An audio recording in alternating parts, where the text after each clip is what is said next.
Quando o controle é perdido, os limites entre ordem e caos desaparecem. Imagine uma prisão onde os guardas encarregados de manter a paz tornam-se os próprios agentes de destruição. Rebeliões eclodem, e os corredores dessas instituições se transformam em campos de batalha manchados de sangue e desespero. Hoje você vai conhecer os momentos mais sombrios da história prisional dos Estados Unidos, quando aqueles que deveriam proteger ultrapassaram todas as barreiras e mergulharam em um abismo de violência.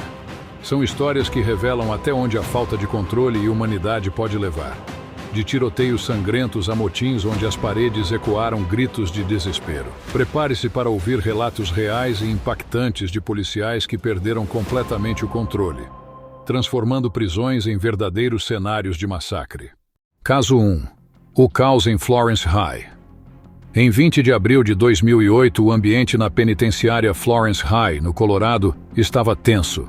O aniversário de Adolf Hitler, uma data simbólica para grupos extremistas, foi usado por supremacistas brancos para provocar intencionalmente os presos afro-americanos. Com palavras ofensivas e gestos provocativos, o grupo visava instigar uma reação violenta. A situação rapidamente saiu de controle. Com armas improvisadas, como pedras e pedaços de madeira, mais de 200 detentos se envolveram em uma batalha campal. Os gritos ecoavam pelos corredores, enquanto os guardas, de cima das torres de observação, tentavam conter o caos.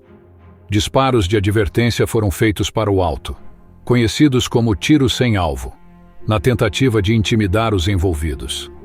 No entanto, o tumulto continuou, tornando-se uma das maiores brigas em massa já registradas na prisão.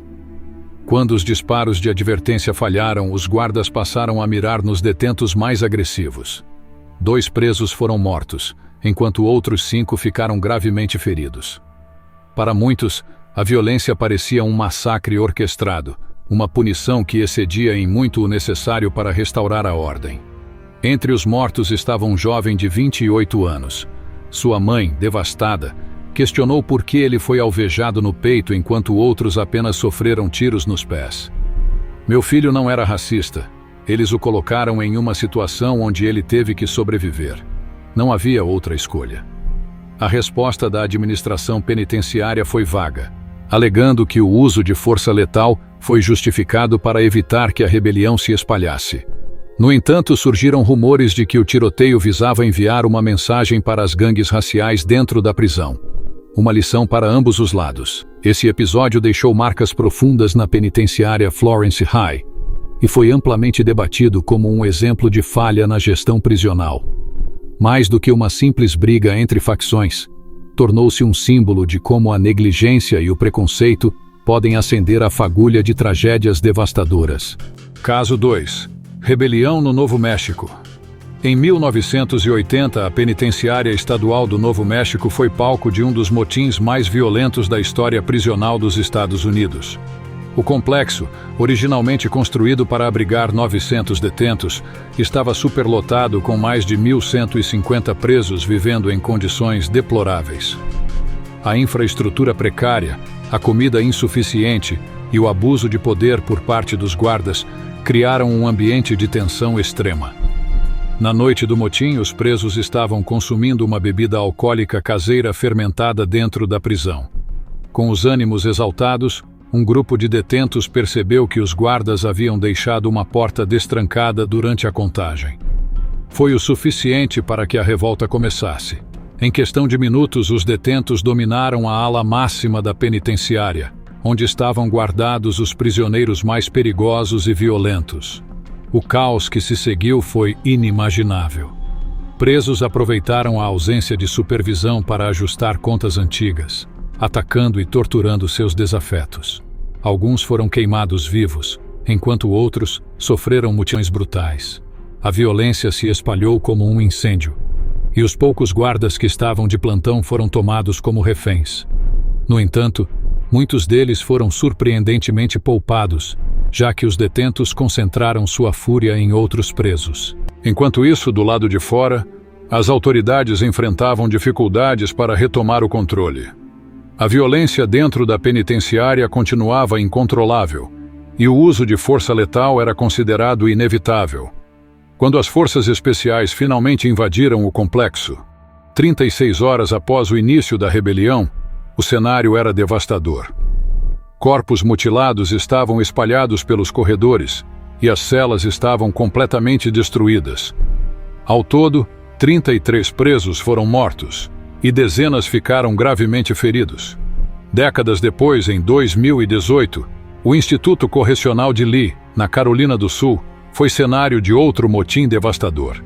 Diferente das rebeliões anteriores, este foi marcado pela rivalidade entre gangues.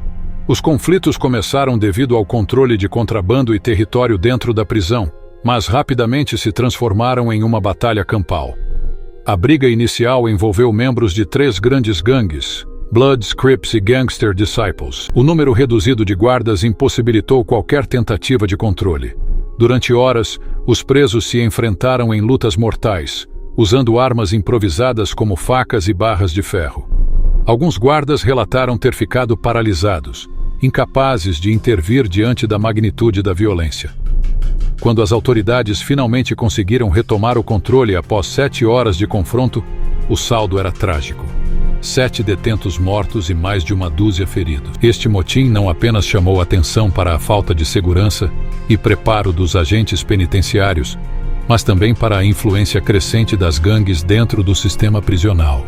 Esses motins são exemplos claros do que acontece quando o sistema prisional falha em fornecer segurança e dignidade aos presos, permitindo que a violência se torne a linguagem predominante dentro das celas. Caso 3. Rebelião brutal em Montana State Prison. Em 16 de abril de 1959, na penitenciária estadual de Montana, um dos motins mais calculados e brutais da história prisional dos Estados Unidos teve início. Liderada por Jerry Miles, um detento apelidado de Pequeno Hitler por sua personalidade autoritária, a rebelião começaria com gasolina contrabandeada e terminaria em tragédia. Miles havia planejado cada detalhe do motim junto a seus aliados Lee Smart e George Alton. Alton, que tinha acesso ao galpão da prisão, começou a armazenar gasolina em um container improvisado dentro de uma cela. Às 15 horas e 30 minutos, no dia do ataque, o guarda Gus Byers fazia sua ronda no bloco 1 quando foi surpreendido. Smart jogou gasolina sobre ele, enquanto Miles, segurando um fósforo, o ameaçava. Sem alternativa, Byers entregou suas chaves e rifle. O caos se espalhou rapidamente. Os prisioneiros tomaram o bloco 2, onde estavam armazenadas munições e armas. Em menos de uma hora, o grupo liderado por Miles dominava grande parte da prisão. A operação era tão silenciosa que o vice-diretor não percebeu nada, até que Miles invadiu seu escritório armado com um machado. Os prisioneiros fizeram diversos reféns, incluindo o próprio diretor da penitenciária. Miles e seus comparsas exigiram falar diretamente com o governador, que estava fora da cidade. A tensão aumentava a cada minuto enquanto as negociações se arrastavam. Do lado de fora, as autoridades se preparavam para uma retaliação drástica. Equipados com bazucas da Segunda Guerra Mundial, decidiram usar força extrema para recuperar o controle. Quando os primeiros disparos atingiram as paredes do bloco principal, os prisioneiros perceberam que não tinham saída.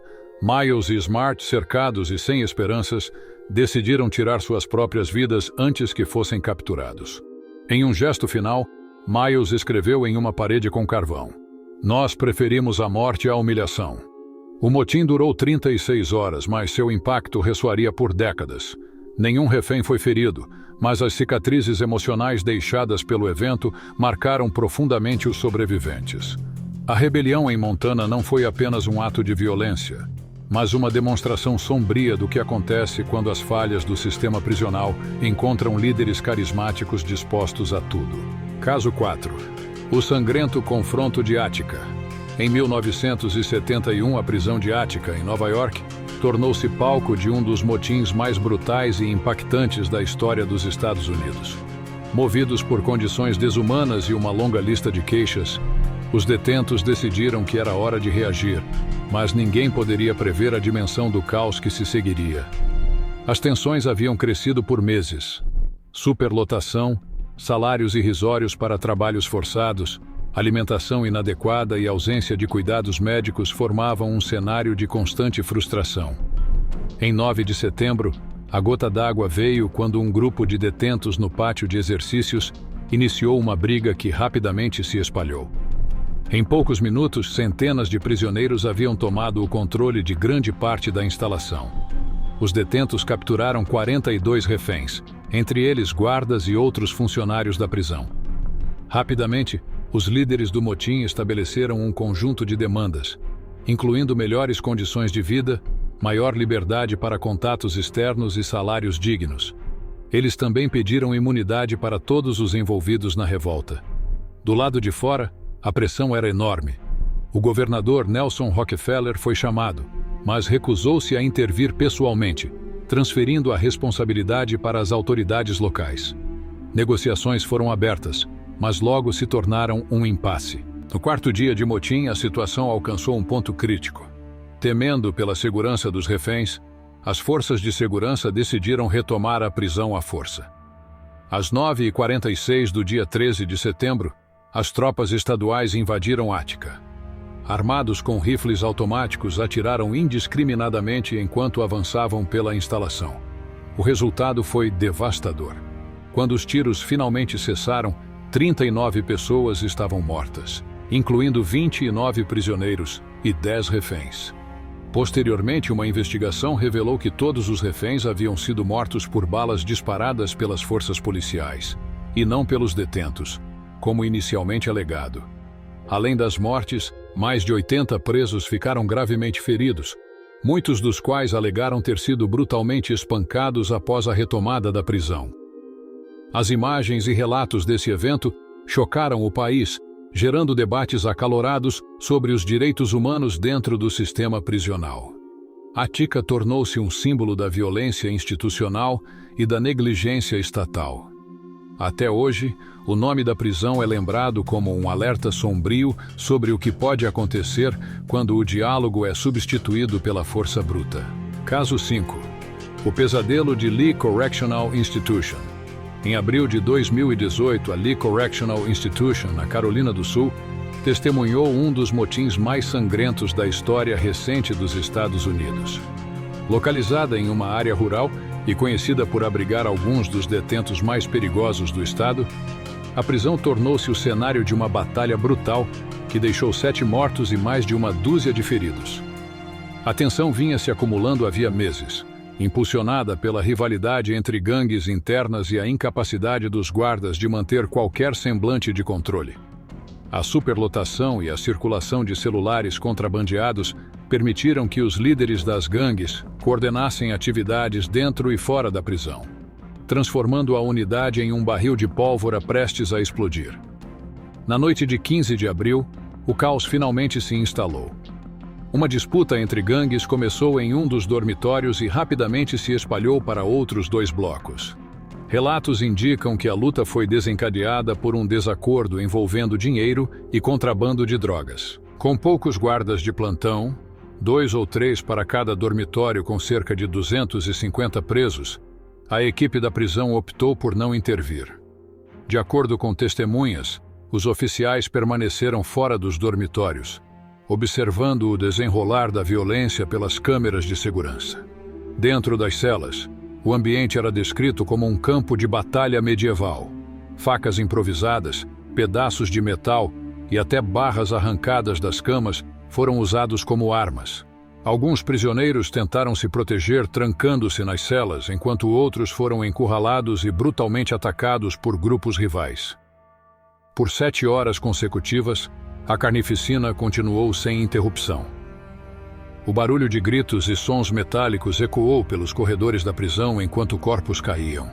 Um sobrevivente relatou mais tarde que viu detentos empilhando cadáveres em um canto, enquanto outros continuavam a lutar. A polícia de choque e as equipes de resposta tática finalmente chegaram por volta das 3 da manhã. Dormitório por dormitório, retomaram o controle da prisão, mas o estrago já estava feito. 7 prisioneiros estavam mortos e 22 outros sofriam ferimentos graves.